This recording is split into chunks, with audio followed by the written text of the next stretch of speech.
And just before the House was scheduled to vote on that funding bill, New York Congressman Jamaal Bowman pulled a fire alarm inside the Cannon House office building. This photo has just been released by U.S. Capitol Police. Congressman Bowman told reporters he was trying to get through a door and thought the alarm would open that door. You know, I don't know why this has gotten so much attention. I was literally just in a rush to go vote, man. That's all it was.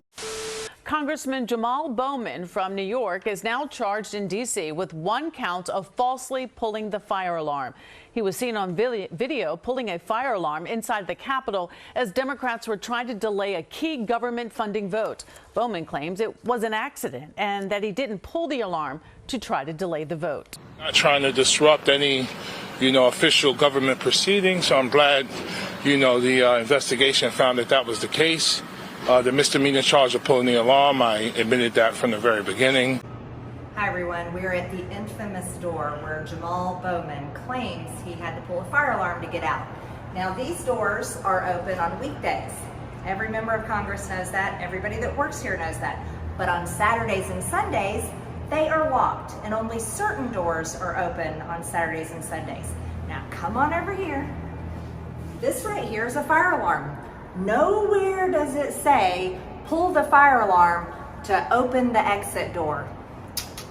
Doesn't say that, and I think ex-middle school principals know better. Have you ever worked in a school? Let me show you how we go when we need to go vote.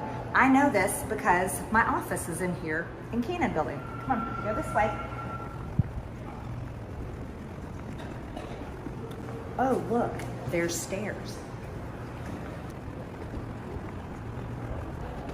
By the way, we had to use the stairs to evacuate the Cannon Building after Jamaal Bowman pulled the fire alarm. Now, here's where you have an option. As members of Congress, we can continue to go down the stairs this way, and you can go in the basement, and we can walk in the tunnel that goes under the road to the Capitol. We do that all the time, especially if the weather's bad. Or you can come around this way. See where that says exit? It exits out on New Jersey. This one is open all the time. Not just some of the time, all the time. So let's explain very clearly again. Jamaal Bowman didn't pull the fire alarm to try to get out of the building because he had to rush to go vote. I know that for a fact because I also work in the Cannon office building, and I watched Catherine Clark, the Democrat whip, make a motion to adjourn. So at this point in time, I am making a motion to adjourn.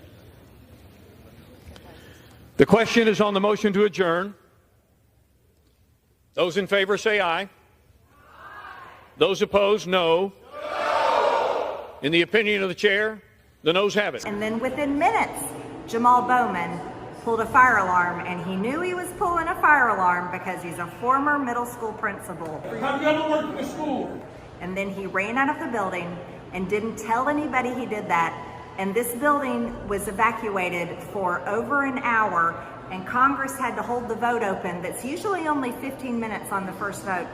They held it open for over an hour as well. He says it was an accident. He thought pulling the alarm would open a door based on the fact that the doors to his right there were locked, and there was a sign that he said he was, I think someone said it was confusing.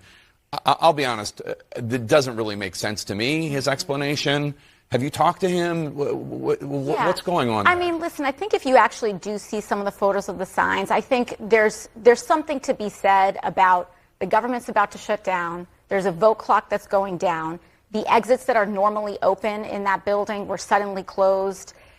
So you pulled the fire alarm? So what I am here to say is that House administration and U.S. Capitol Police and Jamaal Bowman are an active, and he's fully participating in saying there was a misunderstanding. But what I do think is important to raise is the fact that Republicans, representatives like Nicole Malliotakis and others, immediately moved to file motions to censure, motions to expel, before there has even been conversations that are finished to even see if there was a misunderstanding here. Now, in middle school, you knew you were going to bomb your science test. You needed some more time to study.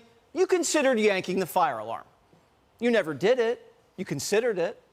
Now, what if a middle school principal Have you ever worked in a school? yanked a fire alarm because he needed more time? This happened in Washington on Saturday. And when he was caught, he said he was trapped. And pulling the fire alarm would unlock the door. Now, the door looks like this, okay? We all know what a fire alarm looks like, so we don't have to show you that. So this politician's either a liar or he's dumb. Oh, Fire Marshal Jamaal obstructed an official proceeding. Same thing as Jan 6ers were charged with, and now faces 30 years in prison. Will he serve time? Of course not. When you're up against Nazis, anything goes. That's right. Jamaal's office said pulling the fire alarm is the last thing Republicans should worry about. They should worry more about Nazis in their ranks. Whoopi said Fire Marshal Jamaal was a hero. Those Nazi Republicans wouldn't let him read. When people pull stunts, I tend to think that they may be more full of it than he is. You know, people who pull this kind of stunt who say, and you only have 3 minutes to read it. I kind of think, oh, all right, well, maybe. Because I know I would have pressed everything if you told me I had to get in there. I would have pressed whatever I had to press to get the door to open, because I knew you would expect me not to be there to vote. So you don't know. Have you ever worked in a school?